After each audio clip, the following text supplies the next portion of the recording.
Magandang umaga po sa bawat isa sa inyo. Welcome back to our 365 Daily Devotions. Gusto ko po munang batiin si Eli, Jo Marie, Ma'am Delia, Larry, and Kuya Wax. Maraming salamat po sa inyong pagsubaybay dito sa ating channel.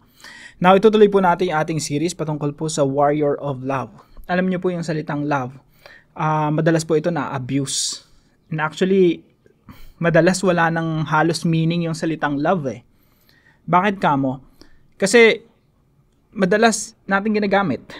For example, I love chocolate. I love Coke. I love soda. I love watching movies. I love popcorn. I love chicharon. At the same time, ginagamit din natin yun sa pinaka-importanting tao sa buhay natin. I love my wife. Kaya yung salitang love, pwede mong gamitin kahit sa mga simpleng bagay eh. I love running. I love, I love social media. I love doing Facebook and TikToks. Pero pagdating sa mga pinaka-importante, I love my children. I love God. Isang word lang yung ginagamit, love. Now, dito po sa devotion na ito, bago po natin sabing I love you next time sa ating mga mahal sa buhay, maganda mapanood natin itong devotion na ito kasi pag-aaralan natin ano ba ibig sabihin ng love patungkol sa Bible. Yung talatang pag-aaralan po natin magmumula po sa 1 Corinthians chapter 13 verse 4 to 7. Pansinin niyo po mabuti kung ano ibig sabihin ng love. Na pag sinabi nating I love you, lahat ng mababanggit dito sa mga talatang ito, ito yung pakahulugan noon pag sinabi mong I love you. Sabi ni Apostol Pablo sa mga taga-Korinto, love is patient. Love is kind. It does not envy. It does not boast. It is not proud. It does not dishonor others. It is not self-seeking. It is not easily angered. It keeps no record of wrongs. Love does not delight in evil but rejoices with the truth. It always protects, always trusts, always hopes, always perseveres. Sa Tagalog po, ang pag-ibig ay, number 1, matyaga, magandang loob, hindi mainggitin, hindi mayabang ni mapagmataas man, hindi magaspang ang pag-uugali, hindi makasarili, hindi magagalitin o mapagtanim ng sama ng loob sa kapwa. Hindi ito natutuwa sa masama. Sa halip ay nagagalak sa katotohanan. Ang pag-ibig ay matiisin, mapagtiwala, puno ng pag-asa, at nagtsatsaga hanggang wakas. Tapos yung karugtong nito sa verse 8, love never fails. Kaya pag sinabi mong I love you, yung salitang love, lahat ng nakasaad dito, nakapaloob dun sa love na yun. Kaya yung biblical love, malalim ang kahulugan, mabigat, hindi mo pwedeng sabihin, yung sabihin sa isang tao na I love you na para bang magaan lang yung salitang love doon, na para bang I love chocolate lang, I love chicharon. No, pag sinabi nating love sa Bible, mabigat siya, kaya bago natin sabihin I love you, pag-isipan nating mabuti itong mga talatang ito. Now, yung unang teaching po natin ngayong umaga, the biblical meaning of love is not that we love God, but that He loved us. Yung pakahulugan po ng pag-ibig sa Biblia, ito ay hindi in human terms eh. Love must be defined in God's own terms. Kaya po dito sa 1 John chapter 4 verse 10, sabi ni Juan, this is love. Hindi mo ba alam kung anong pag-ibig? O eto, this is love. Not that we love God. So hindi pala ito man-centered na according to our own definition. But that He loved us and sent His Son as atoning sacrifice for our sins. So ano pong sinasabi ni Juan dito? Ang pag-ibig, it's not in human terms. It must be defined in God's own terms. Ang tunay na pag-ibig ay nagmumula sa Diyos. At ang pag-ibig, pag sinabi natin I love you sa kapwa natin, we have to make sure na yung pakahulugan nun ay yung biblical. Bibigyan ko po ay ng halimbawa. Sabi po ni Apostol Pablo sa mga lalaking asawa, husbands, love your wives, just as Christ loved the church. Anong ginawa ni Kristo para sa church? Namatay siya para sa church. Inaalay niya ang buhay niya para sa church. Ganun mo rin mahalin ang iyong asawa. Napakabigat, no? Hindi siya parang I love Coke, I love watching movie. Pag sinabing I love my wife, iaalay mo yung buhay mo para doon sa partner mo. Kaya para sa inyo mga kabataan, kapag may nanliligaw sa iyo, kahit on the very first date, pag sinabi niya I love you sa umaga, I love you sa tanghali, I love you sa gabi, text ng text sa iyo, Pag nag-date kayo, tanungin mo agad, biglain mo agad, are you willing to die for me?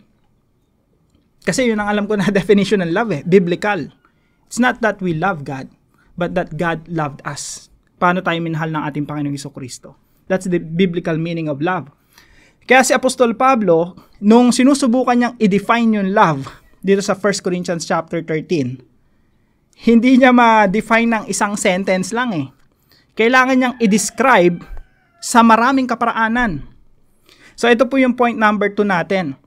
Love is not just a feeling, but a collection of acts of kindness. Yung love po, hindi yung kinilig ka lang, may emotion ka lang, gustong-gusto mo lang siyang makita. Araw-araw parang ayaw mong malayo siya sa tabi mo. Tapos feel mo. Diba? It's not just a feeling, but more than that, it's a collection of acts of kindness. Kaya po sabi ni Apostol Pablo rito, love is, eto in-enumerate niya, patient, kind. It does not envy. It does not boast. It is not proud. It does not dishonor others. Hindi ito makasarili, hindi ito mabilis magalit, hindi ito nagtatanim ng sama ng loob, o nagre-record ng mga kasalanan ng partner o ng kaibigan o ng sino man. Nire-record kaya pag nag-away kayo, ang daming balang ibabato sa iyo. Kasi ang daming laman sa arsenal niya, no? Naka-record lahat ng mga kasalanan. Hindi love yun. Sabi ng Apostol Pablo, this is love. It keeps no record of wrongs.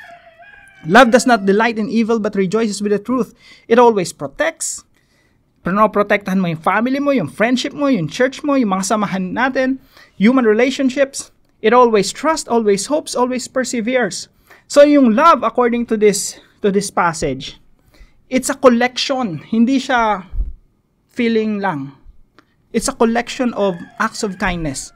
It's a collection of commitments. Kaya pag sinabi mong, I love you to a person, dapat iisipin mo to 1 Corinthians 13:4-7. This is what love is. No, it's a collection of acts of kindness. Bakit ganito tayo minahal ng ating Panginoong Jesucristo? It's not self-seeking. Si Jesus hindi naging self-seeking. Hindi siya naging mayabang. Hindi siya, tinan niyo po, it keeps no record of wrongs. Nung minahal tayo ng ating Panginoong Jesucristo, binura niya lahat ng mga kasalanan natin. Para tayong mga, yung crimson stain, yung damit na basang-basa sa kulay pulang dugo dahil sa mga kasalanan natin. Pero pinaputi ng ating Panginoon, malinis na malinis, spotless, unblemished. Walang bahid ng karumihan sa harapan ng Diyos. So number 2 po, love is not just a feeling but a collection of acts of kindness. That's why when we say I love you to someone, dapat itong lahat ng mga description dito nakapaloob dun sa salitang love. Pangatlo po, practicing God's love makes you beautiful. Ang totoong maganda, ang totoong pogi, yung nagmamahal. Now, minsan kasi, sanay na yung iba sa atin, no? Ang ganda-ganda mo naman, ang pogi-pogi mo naman, ang kinis-kinis ng kutis mo, ang macho-macho mo naman. Tapos, sasagot mo, maliit na bagay lang yan. Kasi sanay ka na, yun na lang lagi ang sinasabi sa'yo. Maliit na bagay lang, pogi. Sus.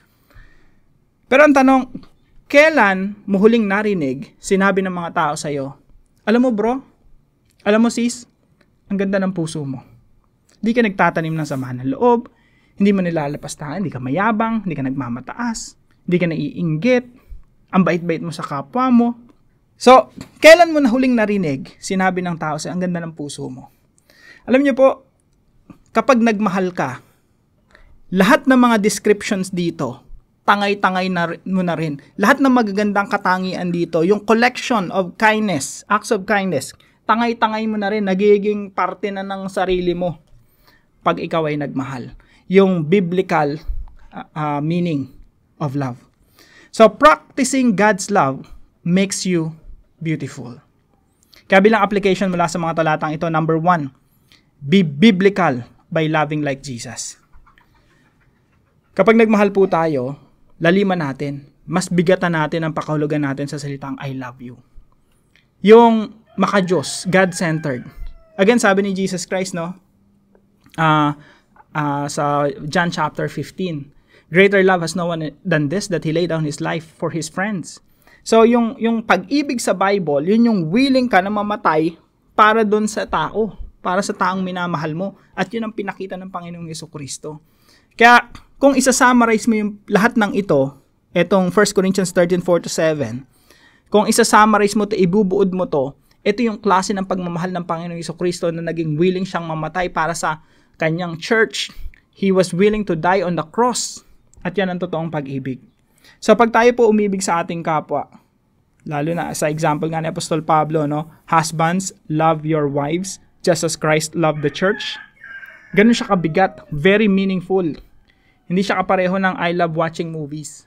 Kaya pag sinabi mong I love you, nakapaloob doon sa salitang I love you, yung 1 Corinthians 13:4-7, samahan mo pa ng willingness to die for that person. That is what it means to say I love you in the Bible. Kaya kung may nanliligaw sa'yo, I love you na I love you sa'yo, tapos takot namang humarap sa tatay mo, X na yun. Busted na agad. Are you willing to die for me? Yes, yes ka ng yes. Takot ka nga sa tatay ko. Busted na yun. No? Hindi yun yung love. Yung biblical love, ito yung talagang katulad ng sa Panginoong Jesucristo. Number 2 po, be careful when we say I love you. Yung I love you, minsan guilty rin ako dyan kasi nagiging vocabulary ko na lang, no? Sa family ko, sa mga anak ko.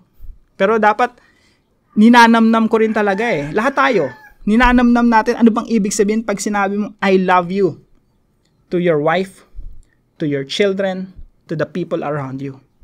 Dapat ganong kabigat, very biblical. Katulad ng pagmamahal ng Panginoong Jesucristo, He was willing to die for His people. Katulad ng 1 Corinthians 13:4-7 na pinagsama-samang mga acts of kindness. Sasabihin mong I love you, ang init-init naman ng ulo mo palagi. Di ba? Self-centered ka. Tapos ang dami mong listahan ng kasalanan ng asawa mo or ng boyfriend mo or girlfriend mo. So, be careful when we say I love you. When we say I love you, ito po yung nakapaloob, 1 Corinthians 13:4-7. Pangatlo po, be beautiful. Be beautiful. Kapag tayo po nagmahal, lahat ng mga katangian na naririto, tangay-tangay na natin. Nai-embody na natin. Nagiging parte ng katauhan natin. Kasi ang totoong nagmamahal, patient, matyaga. Sabi nga rito, no, sa Tagalog, ang pag-ibig ay matyaga. Kung totoong nagmamahal ka, matyaga ka.